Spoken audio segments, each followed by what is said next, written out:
If you've watched my most recent video on Kate's Country Critters, you might recognize some of this footage.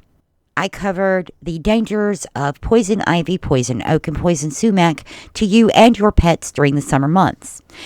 If you want to watch the full video, the link for that will be in the description below, or you can pause this video to come back to in a few minutes and click the link above and come back and finish this video. The long and short of that video is, I noticed kudzu growing underneath my magnolia tree. Kudzu is an invasive vine and will choke out and kill healthy trees if you don't get it under control.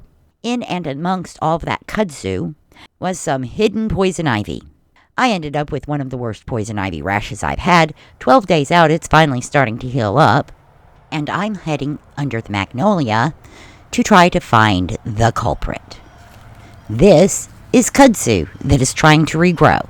3 leaves, looks a bit like poison ivy, but that is definitely kudzu due to the lobed leaves.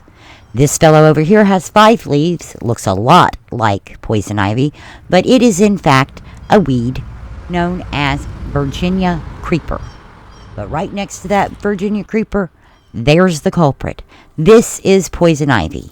You can recognize it by its glossy, bright green leaves, no lobes, and the 2 back leaves grow even with 1 leaflet sticking off the end. I want to get rid of all of these weeds, so today we're going to learn how to make some homemade weed killer.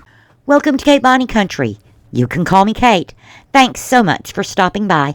Come on in and have a seat while I fix some coffee. While that's brewing, go ahead and like this video and subscribe to the channel. Those 2 actions help the channel grow, and I appreciate you so very much.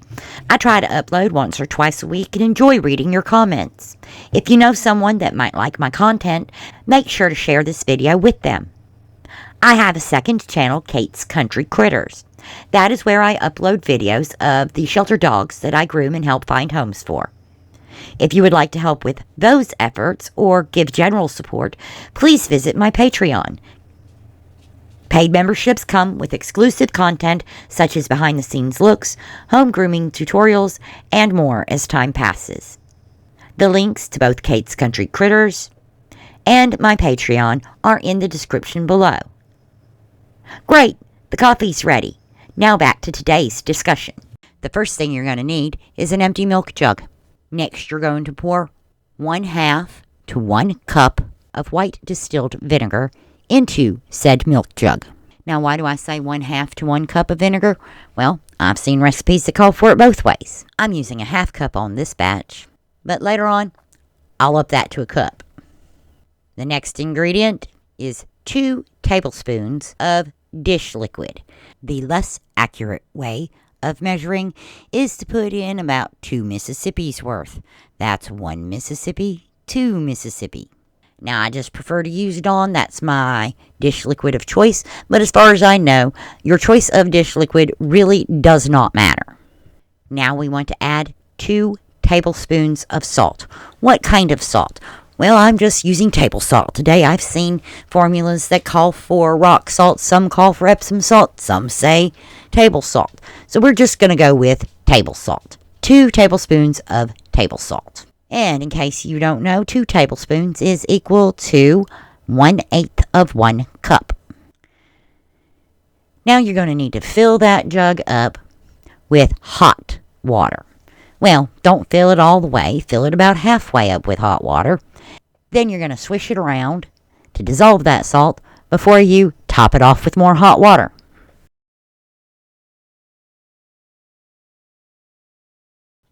The next thing you want to do is put that in a spray bottle. I'm using a pressurized sprayer, but a standard household spray bottle will do.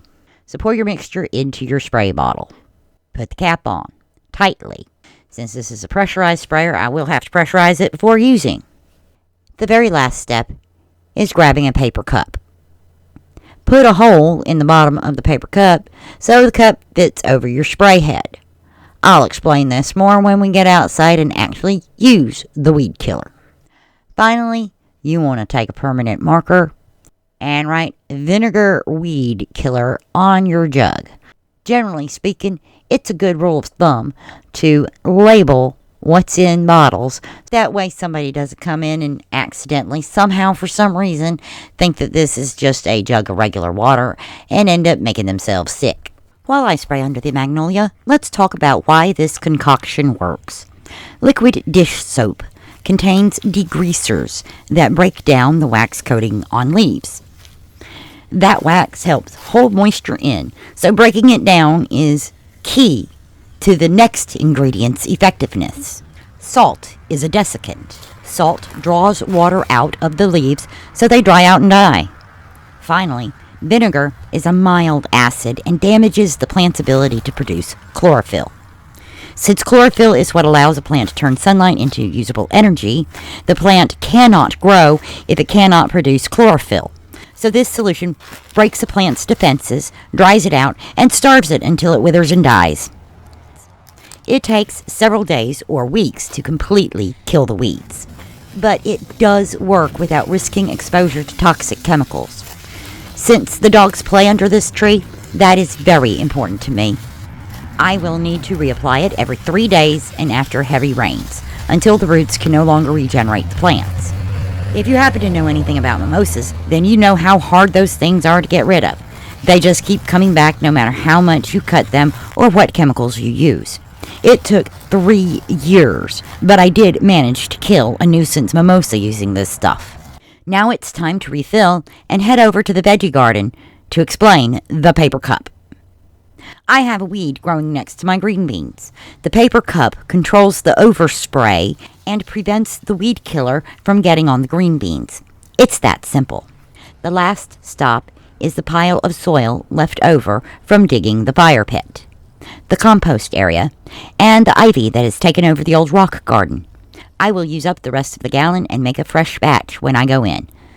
This soil pile will be used to create raised beds in the future, hopefully next spring. Putting commercially available chemical weed killers into soil that will be used to grow vegetables seems like a dumb idea to me. If the levels are too high, it will kill the seedlings as soon as I plant them. At lower levels, the plants will grow, but trace amounts of those chemicals will leach into the veggies, and I don't want to eat that stuff. Do you see this oak tree all covered in vines? My father almost killed it. This area was a rock garden when my grandfather was able to tend it. Over the years, a very pretty ivy took over and started to spread. My father decided to push the ivy back using Roundup. He used so much of it over the course of several years that the oak tree itself was poisoned and almost died. That was roughly 20 years ago, around the same time that I was battling the nuisance mimosa and gave this concoction a try for the first time. While it might take longer to eradicate weeds using this solution, it costs significantly less than commercially available chemical weed killers. It won't harm my dogs. It won't poison the plants and trees that I want to keep. And it won't linger in the soil to contaminate the veggies I grow in the future. Finally, after everything is sprayed, you want to empty and rinse out your spray bottle. The vinegar and salt will corrode any metal parts, such as springs, in the mechanism. Rinse the container, fill it with water, and flush the sprayer head. And now I'm going to make a second batch to have on hand later. We've got 1 cup of white distilled vinegar, 2 tablespoons, that's 1 Mississippi, 2 Mississippi, of your preferred liquid dish soap, 2 tablespoons or 1/8 of a cup of ordinary everyday table salt. Fill the jug halfway with hot water. Give the jug a little swish to make sure that salt's dissolved. Fill it the rest of the way with water. If you watched all the way to the end, please let me know by writing vinegar in the comments.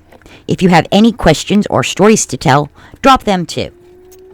It was great seeing you today. Feel free to stop by anytime.